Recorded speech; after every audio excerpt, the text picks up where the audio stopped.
Hello, this session follows on from our How to Gain New Contact Lens Wearers. It can be viewed on its own or as a follow-up to that. We have structured this retained session in a similar format to our Gain session, exploring where are we now, why do we want to change it, why are we here, and what can we do to fix it. This illustration demonstrates how if a practice were to have no new wearers joining them over a period of 3 years, they would have lost nearly half their contact lens wearers. This is based on a 17% annual reduction or dropout rate. This graph has become affectionately known by my colleagues here at Alcon as the graph of injustice. The light grey area shows the percentage of the population with a vision correction need. The dark grey area shows the percentage of the vision-corrected population who wear contact lenses. It shows the impact of presbyopia on contact lens wearer numbers at a time when the need for vision correction increases. This represents the size of the opportunity for contact lenses in everyday practice. We are not saying that all would want or be suitable for contact lenses, but even if only a small percentage of them were to do so, imagine what that would mean to your contact lens business in your practice. We have a large range of options, and these are there to support all wearers, including the presbyope. In this data, which is based on a paper published in 2017 of a group of new contact lens wearers that were tracked, and this group numbered 524, it is highlighted that 27% of new wearers drop out in the first year of wearing contact lenses. When we look at the group more closely, we can see that 25% of that dropout group dropped out in the first month. 47% had dropped out by the end of month 2. The remaining 53% is then spread across the remainder of the year. In these charts, we look at some data from a different source, although it is not wildly different from the insights that were gleaned from Sully's work. 56% of dropouts didn't see their eye care practitioner first. 44% did. 93% of that 44% of dropouts didn't even try an alternative lens, meaning only 7% did try an alternative lens before they dropped out. It should also be noted that the reasons for dropout, where disclosed, were linked to visual performance, as many would expect, but also comfort. Let's revisit that number of 17% average dropout within the contact lens category that we demonstrated earlier. Here we see the financial impact of the loss of wearers over a 3-year period, assuming no new wearers. Let's assume we have 500 contact lens wearers, all paying an average of £25 per month. This gives us a total annualised income of £150,000. Let's now track that group over 4 years, applying the dropout rate of 17% each year, and assuming we have no new contact lens wearers, remember. You can see the impact on the number of contact lens wearers and the annualised financial contribution that they make. In 4 years, we have nearly halved the number of wearers and the income from them.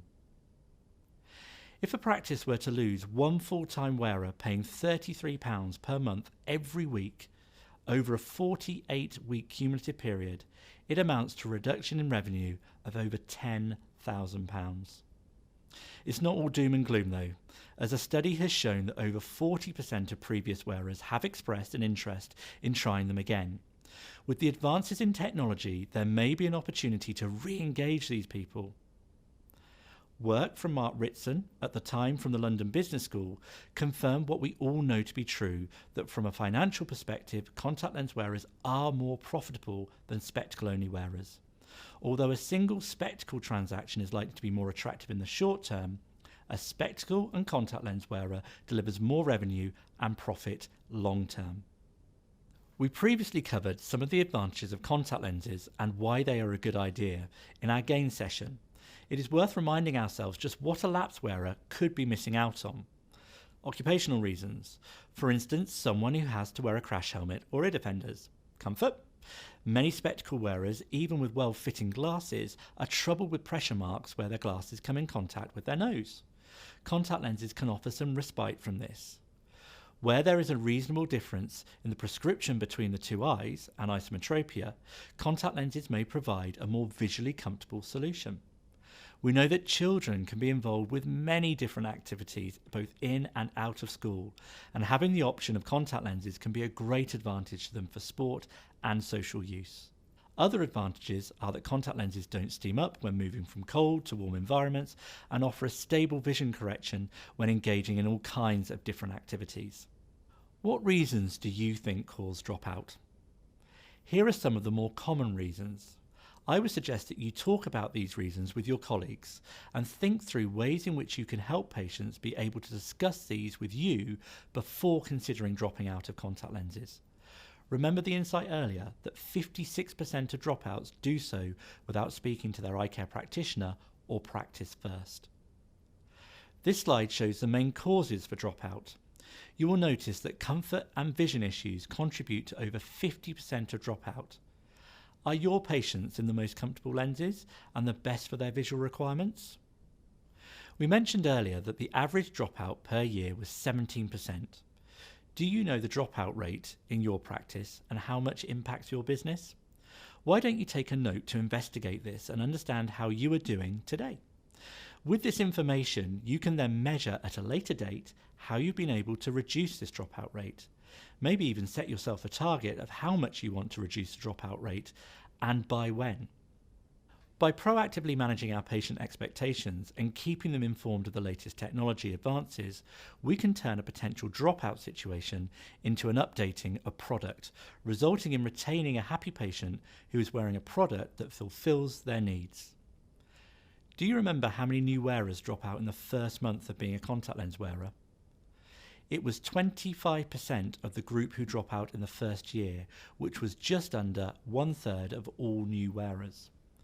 There are many reasons for them ceasing contact lens wear, but many could be turned around if they were supported. In the GAIN session, we talked about calling up those trialling contact lenses to check in with them and demonstrate partnership that you are there for them. This approach can make sense for your new contact lens wearers too. It may be worthwhile considering supporting them by calling them during the first month of wear, giving them reassurance, talking about extra lenses if required, and confirming any follow-up appointments could go a long way to keeping them in contact lenses. We are familiar with this type of scenario. How many times have we had to go through this conversation in practice? It's never nice for anyone involved. Can you think of how your practice can avoid this type of situation? There may well be resistance to taking the time to call a patient to remind them about aftercare, but the call will usually take less time and be more pleasant than the usual argument about being unable to supply contact lenses to an out-of-date specification.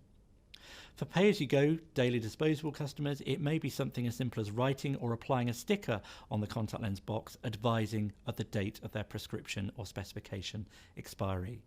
They will have a constant reminder each time they put their lenses in.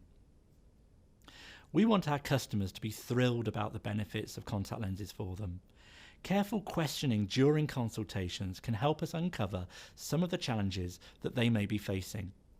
We should not always accept their first answer. What more would we like to know?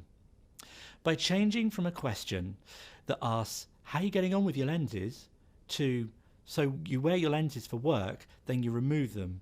Is that because you want to or because you have to? This will allow us to uncover any issues that the wearer may be experiencing. It then gives us the opportunity to discuss the newer options available, and whilst not every patient who trials a new product will purchase it, they know that they have alternatives available for them in the future. This is particularly important if we consider that only 7% of wearers tried an alternative lens before they dropped out of contact lens wear. We expect to pay more for products that have enhanced features and allow us to do more. Updating to the latest technology is normal, and our patient expects to be informed of these latest developments. Do they want the same thing over and over again, or something new, better, more comfortable? Think about the iPhone 3 when it was released in the US. This cost around $199. The iPhone 6 was still around $199. The iPhone 10, nearly $1,000. Apple's revenue is still rising.